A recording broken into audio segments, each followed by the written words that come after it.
into tonight was what?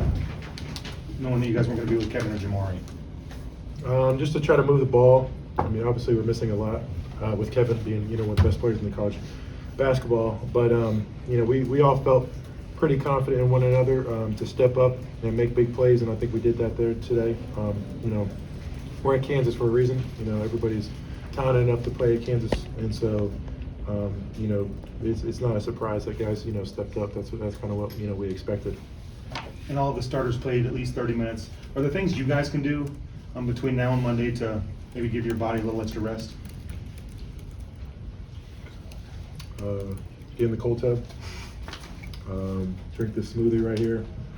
Probably just relax. I mean, people say you're young guys, but it's playing that many minutes two nights after a game like tonight. I don't feel young. I don't feel young anymore. I know I'm an old 23 now. KJ, I wanted to ask specifically about that 2-minute stretch after DeJuan went out briefly and you were handling the ball a lot. Just what was that like, and having that extra pressure on you in the big moments? Not really. We practice those scenarios every day in practice, so we're kind of used to it. Just trying to get better at swinging the ball more when we don't have DeJuan Harris, primarily a ball handler on the team. So just trying to swing it and just get it moved as quick as possible. Hey, for both of you guys, is there any different preparation or instruction when you know you've got a short bench like that? Do you have to think different or prepare different? Not really. I think Coach really just told us let us go. We have a bunch of really good bench players and people that have to step up. But yeah, when Kevin's out, you have to account for a lot of rebounds and a lot of points that we have to account for. So just being more aggressive, everybody that played today was the key to the game today. Hunter, what did you like about Nick tonight in that starting role? He came out aggressive.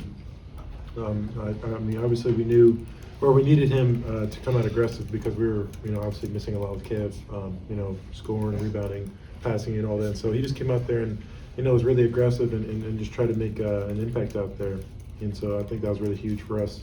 Defensively, he had that really big, he ran through that passing lane, and that was huge for us to get that dunk. That was a big momentum shift for us to really kind of extend the lead. Hunter, when you coming off a tough loss like Monday night, how important is it to get back on the winning track right away? Not let one become two. Extremely important. That's kind of, you hit it right on the head with that one.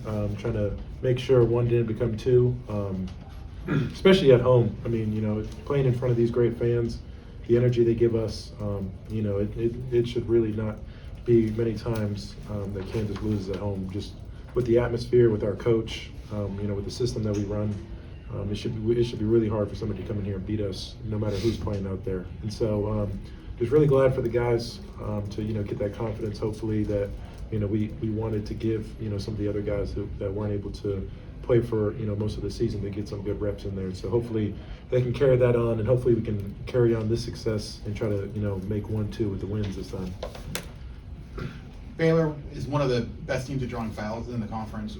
With the short bench you guys had, what was the approach like there to try to avoid getting into foul trouble? We really didn't focus on that too much, just try to stay on our feet. We kind of just played freely, just because if you play timid, you really won't be playing too much good of a defense. But we just played free and really wasn't thinking too much about it. Anything else? Hunter, what was it like to face Eve Missy tonight? It looks like he's really come along for Baylor. What was the challenge you presented, and how'd you all feel like you handled him? He's a really good athlete, obviously. He just runs really good out of the ball screen, so that puts a lot of pressure on a defense when you got really good guards out there that can stretch the floor. And I think that's what makes him so dynamic when you have a really good rim runner, surrounded by 4 really good shooters and 4 playmaking guards, that can really provide some mismatches out there. But I think, my teammates did a really good job of loading up and not letting him, get those rolling lobs that we saw in film. And KJ here in the back, just another Saturday, Monday swing, but also back to the road. What's going to be the secret to beating Tech and kind of flipping the switch there? Just focusing in, try to see the scouting report as quick as possible, and just tune in to Tech as much as we can. We had a spurt like this and gave one up to Kansas State, so just trying to really capitalize on this week and get that win against Texas Tech. Anything else? Thank you fellas very much. Thanks, guys. Rock chalk.